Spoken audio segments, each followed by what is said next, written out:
Bismillahirrahmanirrahim. Rabbi shrah li sadri wa yassir li amri wahlul 'uqdatam min lisani yafqahu qawli. Assalamualaikum warahmatullahi wabarakatuh. Alhamdulillah summa salatu wassalam ala Rasulillah wa ala alihi wa sahbihi wa mawalah. Wala hawla wala quwwata illa billahil aliyyil azim. Alhamdulillah, segala puji bagi Allah Subhanahu wa taala yang memberikan kita berbagai macam nikmat, sehingga nikmat-nikmat tersebut tidak bisa kita hitung satu persatu. Allah Subhanahu wa taala mengatakan di dalam Al-Qur'an, A'udzubillahi minasyaitonir rajim. Bismillahirrahmanirrahim. Wa in ta'uddu ni'matallahi la tuhsuha. Innallaha laghafurur rahim. Kata Allah Subhanahu wa taala mengatakan, apabila kalian hendak menghitung daripada nikmat-nikmat Allah, maka niscaya nikmat tersebut tidak akan pernah terhitung oleh kalian semuanya. Hadirin ma'asyiral muslimin rahimakumullah. Alhamdulillah, Allah Subhanahu wa taala masih memberikan kita nafas, masih memberikan kita tenaga untuk tetap bisa menjalankan ibadah puasa yang mulia pada bulan suci Ramadan ini. Salawat serta salam marilah kita curahkan kepada baginda Nabi besar Muhammad sallallahu alaihi wasallam. Pemirsa cahaya Ramadan yang dirahmati Allah Subhanahu wa taala. Berkenaan dengan berpuasa pada bulan suci Ramadan, Allah Subhanahu wa taala berfirman di dalam surah Al-Baqarah ayat 183 yang bunyinya, A'udzubillahi minasyaitonir rajim. Bismillahirrahmanirrahim. Ya ayyuhalladzina amanu kutiba alaikumusiyam kama kutiba 'alal ladzina min qablikum la'allakum tattaqun.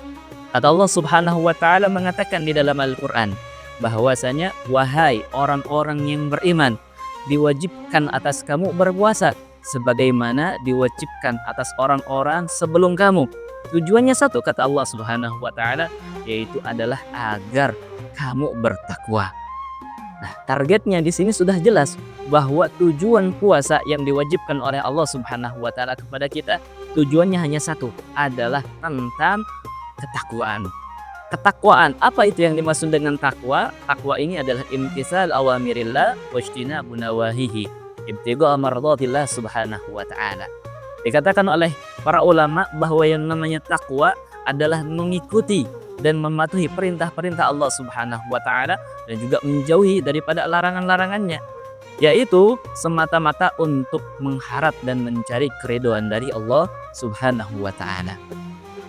Pemirsa cahaya Ramadan yang dirahmati oleh Allah Subhanahu wa taala dimanapun kalian berada, Rasul sallallahu alaihi wasallam memberikan peringatan kepada kita tentang amalan ibadah yang sedang kita jalankan pada bulan suci Ramadan ini. Kata baginda Nabi Muhammad sallallahu alaihi wasallam mengatakan, "Rubba shaimin laisa lahu min siyamihi illa al-ju' wa rubba qa'imin laisa lahu min qiyamihi illa as-sahar."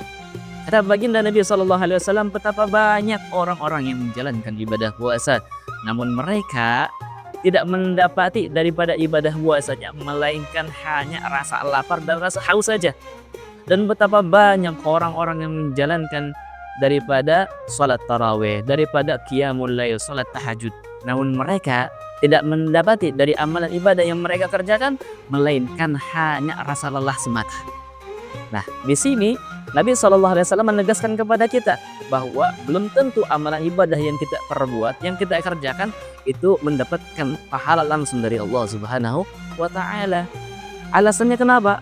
Karena kita ternyata terlalu disibukkan dengan urusan fikih, perkara-perkara yang membatalkan pahala puasa itu sendiri, tanpa kita pedulikan tentang perkara-perkara ataupun hal-hal yang bisa membatalkan pahala ibadah puasa.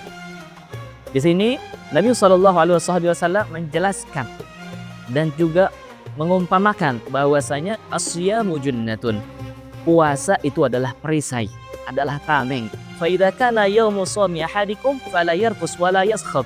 Maka kata baginda Nabi SAW, apabila salah seorang di antara kalian sedang berpuasa, maka jangan sampai dia ini berkata kotor, jangan sampai dia ini berteriak-teriak ataupun dalam keadaan emosi. Fa in sabahu ahadun aw qatalahu falyakul inni mru'un sha'im. Apabila ada seseorang yang mencelaknya ataupun apabila ada orang yang mengajak ribut, yang mengajak berantem, maka katakanlah kepada dia bahwasanya inni mur'un shaim, bahwasanya aku adalah orang yang sedang menjalankan ibadah puasa. Di sini kata junnatun memiliki dua makna. Makna yang pertama adalah makna yang kita tujukan untuk di dunia, yaitu apa? Bahwasanya puasa adalah benteng bagi kita semua daripada syahwat-syahwat. Sedangkan makna yang kedua itu dikhususkan untuk akhirat. Apa? Yaitu adalah sebagai benteng kita, sebagai tameng kita daripada terhindarnya dari api neraka jahanam yang sangat panas. Namun di sini kita harus berhati-hati. Ketika kita mengetahui puasa ini adalah perisai, maka ternyata kata baginda Nabi SAW, perisai itu saja bisa rusak. Hal yang menyebabkan rusaknya perisai tersebut, yang menyebabkan puasa itu rusak amalan ibadahnya, yaitu dikatakan kata Nabi asyamu junnatun ma lam yakhriqha bikadzibin aw ghibatin. Puasa itu adalah perisai selama tidak dirusak dengan yang namanya kebohongan ataupun ghibah. Jadi dua perkara ini itu bisa membatalkan daripada pahala puasa, yang mana sejalan dengan sabda baginda Nabi SAW yang sudah disebutkan di awal. Pemirsa cahaya Ramadan yang dirahmati oleh Allah Subhanahu wa Ta'ala. Lalu, bagaimana cara kita untuk meningkatkan kualitas pahala puasa kita di hadapan Allah Subhanahu wa Ta'ala? Tapi sebelum itu, kita harus mengetahui dulu bahwasanya ternyata puasa itu ada beberapa tingkatan. Dan hal ini dinyatakan oleh Hujjatul Islam Al-Imam Muhammad ibn Muhammad Al-Ghazali At-Tusi di dalam kitab Ihya Ulumuddin juz 1 pada kitab Asrar Siyam. Fi Adab As-Shaim wa Syurutihil Batinah, Al-Imam Al-Ghazali menjadikan dan juga membagi yang namanya puasa kepada tiga bagian, tiga tingkatan. Tingkatan yang pertama yang disebut dengan shaumul umum adalah puasanya orang awam. Apa itu? Adalah kaful batni wa kadzalika farji an qada'i syahwah, yaitu menahannya kita daripada rasa lapar, rasa haus dan juga kemaluan dari syahwat. Itu adalah tingkatan yang pertama. Kemudian tingkatan puasa yang kedua kata Imam Ghazali yang disebut dengan puasa khusus. Wa maswamul khusus fa huwa kafus sam'i wal basar wal lisan wal yad wa kadzalika rijl wal jawa wa wasairil jawari anil atham, yaitu menjaganya pendengaran kita, menjaga penglihatannya kita, lisan kita, tangan kita, kaki kita, bahkan seluruh anggota badan kita dari terjerumus terhadap kemaksiatan kepada Allah Subhanahu wa Ta'ala. Ini tingkatan puasa yang kedua. Dan yang terakhir ada yang namanya tingkatan puasa yang ketiga. Ini adalah level yang paling tinggi, yang hanya dikhususkan dan yang hanya bisa didapati oleh mereka yang menjadi kekasih-kekasih Allah Subhanahu wa Ta'ala, yang disebut dengan shaumul khususil khusus. Imam Ghazali mengatakan bahwasanya wa amma shaumul khususil khusus fa shaumul qalbi anil himamid daniyah wal afkar ad-dunyawiyah wa kafuhu amma siwallahi ta'ala bil kulliyah. Bahwa tingkatan puasa yang ketiga yaitu adalah puasanya hati kita dari perkara-perkara yang keji, yang kotor, dari pikiran-pikiran yang negatif, perkara-perkara dunia. Wa kafuhu amma siwallah bil kulliyah, yaitu adalah kita merasa cukup dengan kehadiran Allah Subhanahu wa Ta'ala. Jadi dari tingkatan puasa ini sehingga menjadi PR bagi kita semua, sudah sampai manakah tingkatan kita? Apakah puasa yang level pertama, level kedua ataupun level ketiga? Maka di sini salah satu ulama yang bernama Al-Habib Zaid bin Ibrahim bin Smith di dalam kitabnya yaitu yang disebut dengan Al-Manhajus Sawi mengatakan bahwa Al-Imam Sayyid Al-Faqih Muqaddam Muhammad bin Ali Ba'alawi mengatakan bahwa puasa itu menjadi kunci bagi pintu-pintu kebatinan. Sehingga mereka ini sering mengutip hikmah yang dikatakan oleh para ulama bahwa jika perut kita kenyang, maka anggota tubuh yang lain akan merasa yang namanya kelaparan. Kelaparan dari apa? Yaitu dari kemaksiatan terhadap Allah Subhanahu wa Ta'ala. Namun sebaliknya, apabila perut kita lapar, maka sesungguhnya semua anggota badan kita itu akan merasakan yang namanya kelaparan, akan merasakan yang namanya kenyang, yaitu kenyang dan juga tenang dari yang namanya kemaksiatan terhadap Allah Subhanahu wa Ta'ala. Pemirsa cahaya Ramadan yang dirahmati oleh Allah Subhanahu wa Ta'ala, jika kita merasa puasa kita ini masih penuh dengan kekurangan, masih masih merasa jauh daripada kata sempurna, maka di sini Nabi SAW mengajarkan kepada kita semua bagaimana kita ini bisa mendapatkan pahala yang lebih. Dikatakan dalam sebuah riwayat, kana Rasulullah sallallahu alaihi wasallam ajwadan nas wa kana ajwada ma yakunu fi Ramadan. Dikatakan dalam sebuah riwayat bahwa baginda Nabi Muhammad sallallahu alaihi wasallam adalah orang yang sangat dermawan, dan beliau akan lebih dermawan lagi itu kelak pada bulan suci Ramadan.